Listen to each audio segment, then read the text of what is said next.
Random access memory, simple भाषा में RAM. अब रैम 6 जीबी भी है, 8 भी है, 12, 16, इनफैक्ट 24 जीबी की भी है स्मार्टफोन्स में। But the big question is how much RAM do you need. दोस्तों आज इस वीडियो को आगे देखते रहिए और हम डिस्कस करने वाले हैं इसी रैम के बारे में और इस कंक्लूजन पे हम पहुंचेंगे कि आखिर कितनी रैम की आपको जरूरत है। And beyond a point, it's all about the marketing gimmicks. And in fact, अभी एक नई चीज और आई है मार्केट में. It is called virtual RAM. तो हम उसको भी थोड़ा सा डिबंक करते हैं, थोड़ा सा मजा उठाते हैं और समझते हैं कि आखिर क्या है पूरा फंडा रैम का। नमस्कार दोस्तों, मेरा नाम है गौरव, आप देख रहे हैं टेक्निकल गुरुजी। चलिए शुरू करते हैं। देखो इस टाइप की वीडियोस मैंने पहले भी बनाई हैं और इनफैक्ट हमने मेरे ख्याल से 7-8 साल पहले शायद समझ लिया होगा रैम के बारे में सब कुछ, अगर आप चैनल पे पुराने हैं तब से। लेकिन अभी जो करंट सिचुएशन है मार्केट में ना, वो एकदम चेंज हो गई है। और चेंज इसलिए हो गई है क्योंकि हर एक कंपनी जब भी एक नया मॉडल लॉन्च करती है तो कहीं ना कहीं रैम को लेके बड़ी बड़ी बातें होती है कि इस फोन में है 12 जीबी की रैम या 18 जीबी रैम, 24 जीबी रैम, और कभी कभी अगर रैम कम हो, लेट से 6 जीबी की हो या 4 जीबी की हो, तो वो 4 जीबी की एक्स्ट्रा वर्चुअल रैम अगर उस फोन में है उसको जोड़ते हुए प्रमोट ऐसे करती है कि इसमें है 8 जीबी रैम और ब्रैकेट में लिखती है 4+4। तो अभी आपको बताता हूं पूरा फंडा क्या है। देखो रैम जो है किस लिए चाहिए, क्यों चाहिए, क्या है, मैं आपको एक बेसिक एक सुपरफिशियल एग्जांपल दूंगा जिससे आपको काफी हद तक चीजें समझ में आ जाएंगी। इमेजिन करो मैं अभी यहाँ बैठा हूँ, ये जो मेरे सामने टेबल है ये मेरा वर्क स्टेशन है और मुझे यहाँ पे काम करना है कुछ फाइल्स वगैरह के साथ पे, मुझे कहीं कुछ रजिस्टर में एंट्री करनी है, कुछ फाइल्स से डॉक्यूमेंट देखने हैं, ये मेरा वर्क स्पेस है। अब जो मेरी सारी फाइल्स हैं वो बगल के दूसरे कमरे में मैंने स्टोर करके रखी है। अब मान लो कि मुझे एक साथ 10 अलग अलग रिकॉर्ड्स को देखना है और काम करना है उनसे, तो मैं क्या करूंगा, उस कमरे में जाऊंगा, वो 10 रिकॉर्ड जो मेरे को चाहिए मैं वो लाके यहाँ रख लूंगा।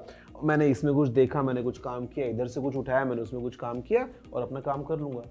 दूसरा एग्जांपल सोचो कि अगर जो मेरे पास में ये टेबल है ये इतनी छोटी है कि मैं इसमें एक बार में 2-3 रजिस्टर्स से ज्यादा रख ही नहीं सकता हूँ, इसमें जगह ही नहीं है रखने की। तो क्या होगा, मैं रूम में जाऊंगा, एक रजिस्टर पहले लेके आऊंगा, कुछ काम कर रहा हूं, अचानक से कुछ दूसरा चाहिए तो उठ के जाऊंगा, दोबारा दूसरा रजिस्टर लेके आऊंगा, उसको लेके काम करूंगा, because I can't keep multiple of these files एक साथ इस सरफेस पे।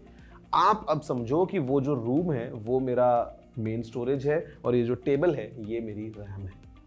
द क्वेश्चन इज कि मेरी हाथों की लेंथ तो लिमिटेड है, मतलब अगर ये टेबल बहुत बड़ी है, मान लो 20 फुट बड़ी टेबल है, स्टिल मैं तो इतना एरिया ही एक्सेस कर सकता हूं एक बार में। तो इसके बाकी की लेंथ की जो टेबल है वो मेरे लिए हो या ना हो, मोर और लेस तो एक जैसी की बात है। रैम का भी कुछ फंडा आप यही समझो। बेसिकली क्या होता है कि अगर आपने आपके फोन में किसी गेम को इंस्टॉल किया, किसी सॉफ्टवेयर को आपने इंस्टॉल किया, या आपने ऐप को इंस्टॉल किया, व्हाटएवर, अब आपके फोन की फोटोज है फॉर एग्जांपल, फोटो सारी की सारी कहाँ स्टोर हुई है, आपके मेन स्टोरेज में स्टोर हुई है।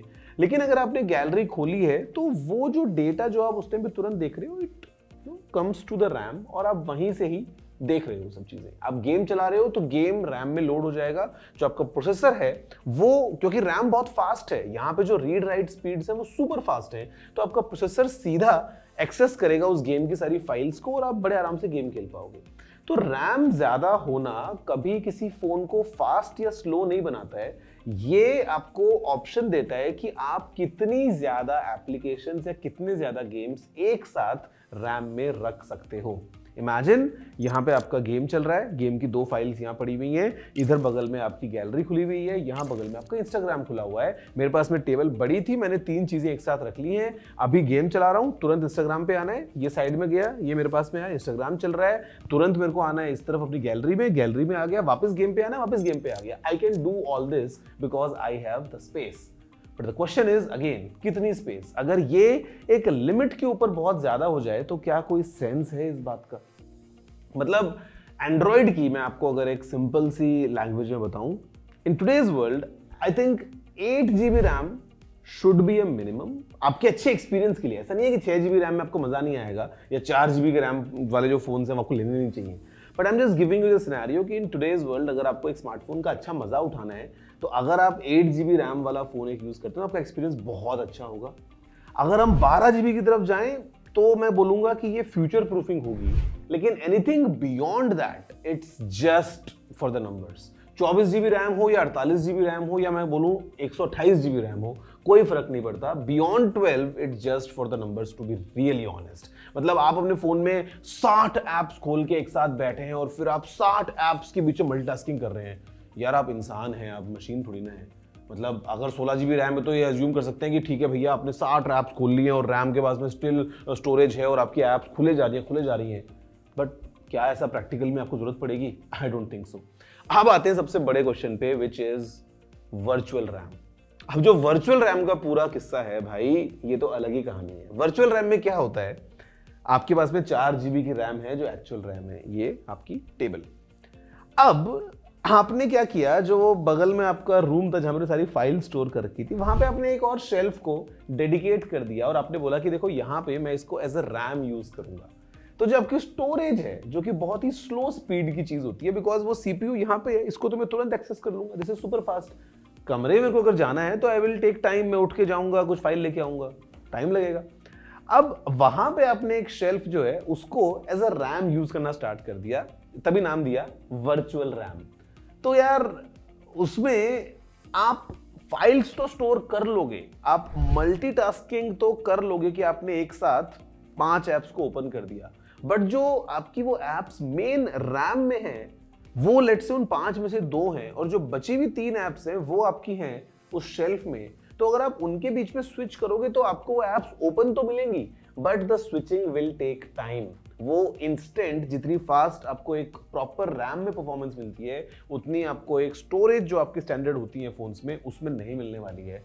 एंड दैट्स द रीजन, अगर आप जितना मर्जी कर ले वर्चुअल रैम, आप बढ़ा दें 8 GB 16 GB लगा दें, वो आपको वो एक ऑप्शन दे देगा कि yes you can keep multiple apps open at the same time, but switching will be very very slow. आपको याद है पहले विंडोज कंप्यूटर्स में वो पेन ड्राइव को एज अ रैम यूज करते थे कभी कभी, तो वो पेन ड्राइव जो है उसकी रीड राइट स्पीड्स इतनी कम है कि वो कभी भी एक प्रॉपर रैम से मैच कर ही नहीं सकता। तो कहने को आपके कंप्यूटर में आपने पेन ड्राइव को एज अ रैम यूज कर लिया, बट जो परफॉर्मेंस है वो डिग्रेड होगी ही होगी। तो guys this is in a nutshell, मैं आपको जो बता चुका हूँ। एंड्रॉइड फोन्स में आज की डेट में 8 GB एक अच्छे एक्सपीरियंस के लिए चाहिए आपको। 6 या 4 होगी तो आपको इतना ज्यादा मजा नहीं आएगा, और 12 जो है वो फ्यूचर प्रूफिंग के लिए चाहिए। बहुत अच्छी बात है अगर है तो आपके फोन में 12 GB रैम, बट 12 के बियॉन्ड जो भी है it is just for the numbers. I hope ज्यादा रैम से बेटर आपको ध्यान देना चाहिए कि वो कौन सी स्पीड वाली रैम है। LPDDR4X है, LPDDR5 है, LPDDR3 है, बिकॉज ये कैटेगरीज हैं to denote the read write speeds of RAM. तो रीड राइट स्पीड अच्छी होनी चाहिए, कैपेसिटी पे मेन आपको नहीं जाना चाहिए। आई होप कि आपको समझ में आया होगा वीडियो। और अगर आप एक 24 GB रैम या और ज़्यादा 28 GB और 32 GB रैम कभी अगर आ जाए फ्यूचर में, अगर आप वो फ़ोन ले रहे हैं तो आप समझो बस you are just paying for the actual storage, but reality में आप यूज़ कितना कर पाएंगे उसको, this remains to be a big question. I am sure अब आपको समझ में आ गया होगा example of RAM and everything. मैं आपसे मिलता हूँ अगले वीडियो में। जय हिंद, वंदे मातरम।